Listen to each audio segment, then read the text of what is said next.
Yo, what is up, everybody? Welcome back to another video. Today we are here with my 97 4x4 Nissan Hardbody. That is no longer 4x4. We converted it over to a two-wheel drive by cutting up a two-wheel drive 91 Nissan Hardbody, dropping the cab onto that frame. We rolled the old cab off it, sitting over there, and there's the old 4x4 frame as well, just right on the ground, because we just swapped over the wheels last video. We did the leaf spring hanger redrill, and now we're going to be messing with some small stuff.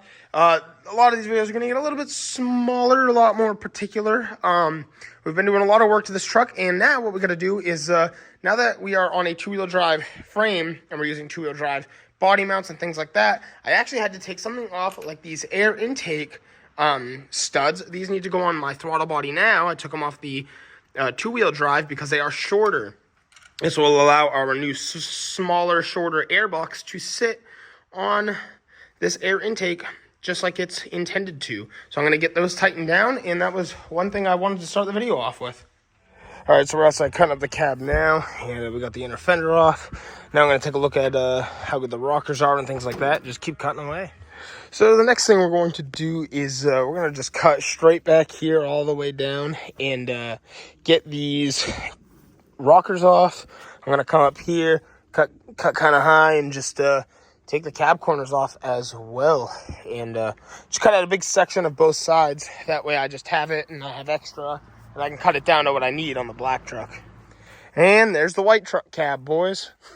Just gonna get this all cut up onto the trailer, get to the scrapyard. Next is that frame. Once this is all cut up, all this goes to the scrapyard. No more trash in the yard. It's only been a couple, maybe like within a week. It's been 4 or 5 days since I've gotten this truck, so to see it like this is just insane. So right in here, we are now setting back up our fuel lines, half the wiring harness I had to cut, and still trying to get some of these hoses off, make everything work, but it's all coming out pretty good. Just excited to be back in here, and eventually I gotta get the fuel tank up in there. Okay, so now something I want to look at is these right here. One of these is the two-wheel drive, and one is the four-wheel drive, and they are a little bit different size. Yep, so this is the two-wheel drive one. We're going to use this with the red shift boot, as to the gray one's going to go in my part shed, because we do not need that. So this is going to go in here just like that, get bolted down with some aggressive silver screws, and that's about it for that, honestly. I'm going to start running some of the harness as well for the transmission, and get the starter in place. Those are all things we're going to do right now. And then after that, I'm going to work on getting that fuel tank in place. I got the fuel lines set back up, which is awesome. Pretty excited about that. And something I was going to do. Got to put that plate in place. That was something else I wanted to do. And, oh, the engine mount just came in.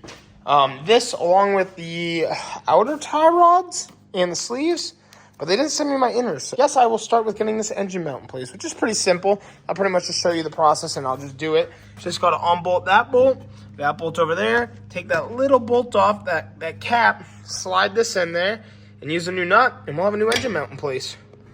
Hey, and would you look at that? The inner tie rods actually just came in, like right after I said that. It's okay. It's okay. So as you can see here, the difference between our engine mounts, I mean, this one too, over the years, look how much shorter that is in comparison. I'm going to lift this back up, pull that plate out of there, and get this new engine mount in place. You're going to unfortunately use the old nut. I'm probably going to put a little anti-seize on there, and plug this in, get it bolted in, and then tighten this up. So sweet. The engine mount is now in place. I think I'm going to start running just some more hoses and wires up here. Got a lot to mess with. Well, honestly, this has been like the trickiest of it all, is just making sure everything goes back in the right spot. I don't think I've even showed you. This is what's left of the 4x4 frame right now. I almost have it cut up. Look how rotted this thing is in here, though.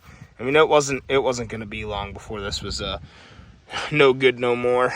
But making some serious progress. Have the whole cabs scrapped. Gonna finish cutting this up so I can get back to working on the black truck. Well, there it goes. The wiring harness for the battery, or for the alternator and starter and transmission, has to run down and then over. I had it up here. It was a big mess. I had to connect my fuel lines again. I had to run my clutch line up and over. And now I've gotten the starter plugged in. I have 2 different starters, so I was trying to figure out which one was what, because I have a little bit different connection. Gonna connect that. Put it in the bell housing right over there, and then plug in the rest of my sensors.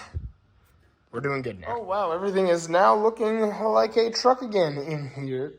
I believe I have everything set up. Might be a little messy, but that's okay right now. I'm still going to set up the brake master cylinder and the clutch master cylinder and my steering. And I still haven't gotten the gas tank up. We did get the starter in today, so I'm happy about that. Half the wires for the transmission are broken. There was one clip, which is good enough for me. I hope the evap canister off the 97 frame doesn't need to go on here because I just don't want to add it. It's trash. I got all my bolts ready, though, for the fuel tank. I'm going to try to hook it up with the 4x4 skid plate, so it's got that extra layer of protection. Highly recommend doing that if you have a two-wheel drive. And I think I'm going to go inside for the night and come back in the morning and start everything else. I got to go see if the factory tank has the little screws that I can borrow for this one. Get this bolted down. And I don't know, man. I don't know if I should unbolt the bed first because then I can kind of slide it out of the way. Doesn't really matter. It's all the same. So I'll just kind of figure it out as I go. But I need to get that center unit bolted down in this under the truck. Back out here, it's a new day. Fresh start. And as you can see, we're already coming in full swing. There's only 3 bolts to unbolt the bed. I think I showed you in another video. It's super simple. You just find the 3 bolts. There's one up here, 2 back there. And, wow, look how insanely clean the frame is. Like, obviously there's dirt on it, but like in the aspect of being rust-free, like that's nuts to even see, to be very honest.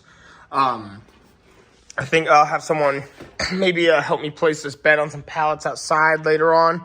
But we're going to get the fuel tank in place. I had to remove the bed. We're going to pull some of the dents out the best we can for now.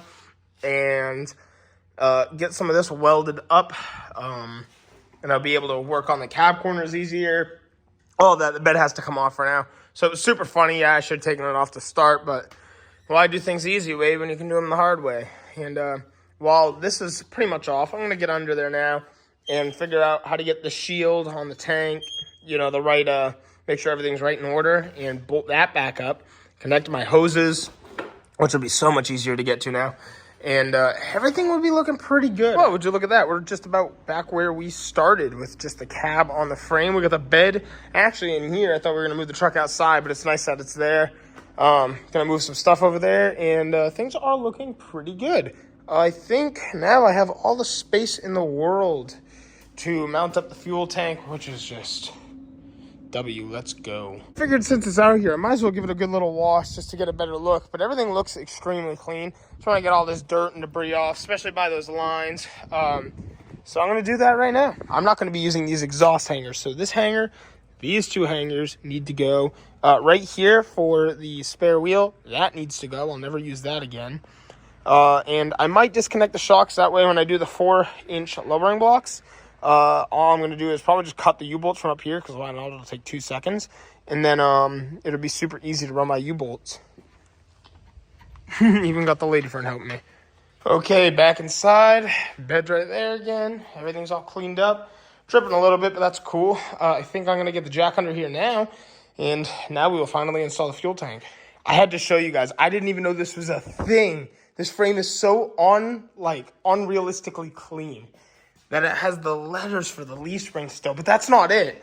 It literally has like the Nissan badge of the time on there. That's so cool. I didn't know the hardbody leaf springs said Nissan right on them like that. Like, dude, yeah, that's crazy. Hey, who knows how many times I've talked about getting the fuel tank up there, but it is up now. So I just basically have to run my connections and hoses. I've been avoiding doing this for a little while just because it's just boring. But it's all in there now, all the hoses, all the connections. You just have to do everything step by step by step. The pan is now in there though, and so we got a nice skid plate. That is for the rear wiring harness.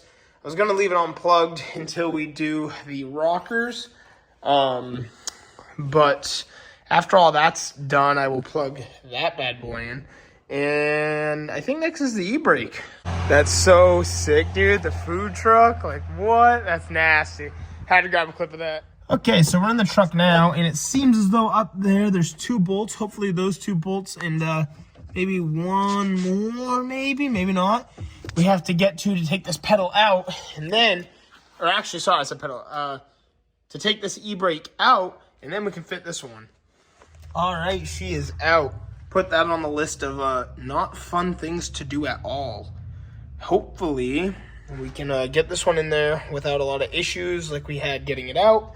and get that bolted up. Is the e-brake will now run through the floor pan, and we will have a delete plate that sits right there. Everything is now all set up, and it's ran through the floor. Gonna have to make some sort of plate here and cut out the rust and bolt that down before I put some carpet in there. And I think the next step, honestly, is to go down here and connect the e-brake. You'll see there's a little piece. You see this is a little piece here. I need to take that bolt out, put it through there, and then hook up the e-brake to what I have zip tied up right here. Oh, and I guess another thing I should do while I'm down here is set up this this little horseshoe. I cut it on the black truck, so I got to take out the old bolts and run that. Okay, now that the wiring harness is all tucked up in there, I'm going to move over to some metal work now. So I'm going to start grinding this down, getting into some shiny metal, remove these rivets, straighten this out the best I can so we can prep it to be welded on. Getting things lined up now to start tack welding and welding things in place. So it's coming along. I mean, it's not perfect, but all in time, all in learning, and everybody starts somewhere. So I don't know. I'm excited to see it all together so far. Just have a lot more work to do. So now what we got to do is don't forget to we're gonna hammer this real close. I have a video on how to change your radiator support. It's not crazy in depth. It just shows you how to take the whole nose apart. Basically, the steps I went through to get this radiator support off, what it took to spot weld it back on, and another piece we got to do is just weld in this this upper apron to the inner fender, and I'm also going to run one more seam down here, clean that up, weld it up, and should hold pretty good. And bam, check that out, guys. Oh man, I'm so excited. I'm going to grind down a lot of the welds, then put a primer and spray paint everything black for now. It doesn't have to be perfect by any means. This is just a backyard project, and so with the radiator support and everything on, that's going to be its own video. The next step is to legitimately put the nose back together. So I think I'm going to call the video here. Didn't do anything too crazy this video. A lot of small stuff. Just bringing you guys through all the little things that I have going on with the truck. And if you want to see more, don't forget to like and subscribe. I'll see you all in the next one. We're going to put the nose together, get this front finally lowered down a little bit, and who knows what else. Peace out.